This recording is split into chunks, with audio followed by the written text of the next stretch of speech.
Well, we got done with the race, of course, tonight on a Sunday night, which is very, very weird. But how's it going, you guys? Spideyku64 back here again, and we're here, of course, to talk about the All-Star race. Yeah.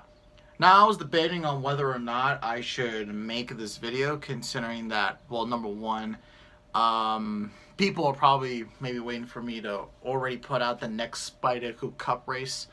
Just the problem is, guys, is just, honestly, just been way too busy. I got, like, freaking summer school going on, and it's just been a pain in the butt. But with that being said, though, I will talk about the All-Star race. I figure why not? You know, and all that sort of stuff. But anyways, let's talk about it. Yeah, so going into the All-Star race, I was not very excited, of course. If you know me, you would know I do not like the All-Star race. I think it's just, okay, like a few years ago, like, yeah, it was a very, very, very big thing, you know? It was a fun race. You know, like, before 2017, when things just started just to get stupider, you know, they started changing, you know, format, you know, whatnot, sort of have you. 2017 was just horrible. 2018 was alright, or pretty good. 19 was good. 2020 was horrible. And this year was, well, I gotta say, it ain't that bad.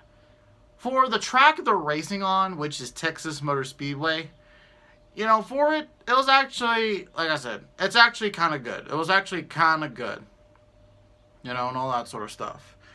But, yeah, so here's just a breakdown of what happened throughout the whole series, or what happened throughout the whole weekend. Ross Chastain, Tyler Reddick, Eric Almirola, and Matt DiBenedetto got into the All-Star race.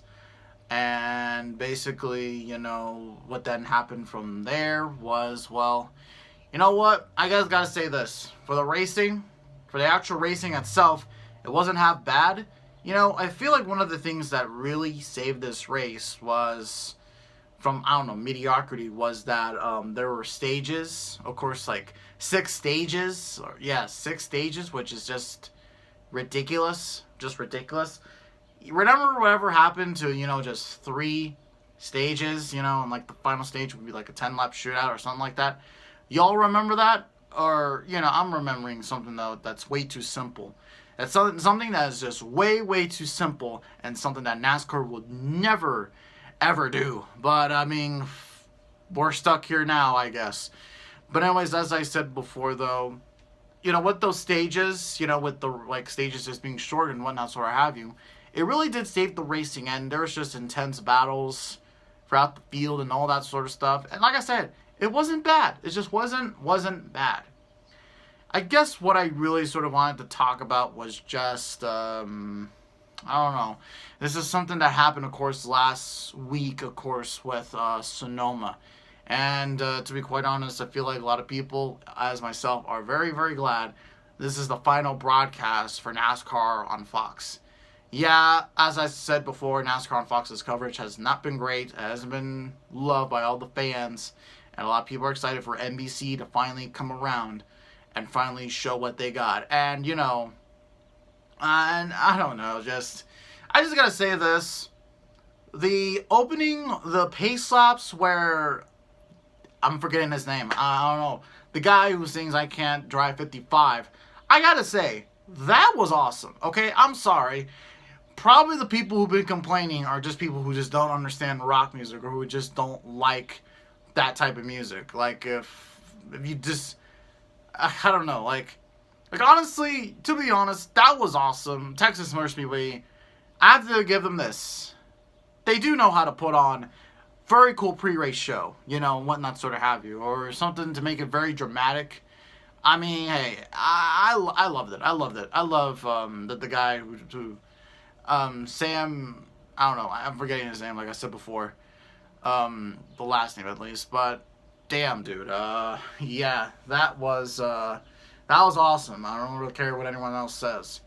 But anyways, though, pretty much Kyle Larson comes around, kicks everyone else's ass, and wins the All-Star race for the second time in his career. So, yeah, Hendrick Motorsports is just going to lead the charge going into the second half of the season, which we're going to Nashville next weekend, so that's something, pretty cool, I must say. That's a track we haven't been to in 100 years, or at least a decade, so that's very cool.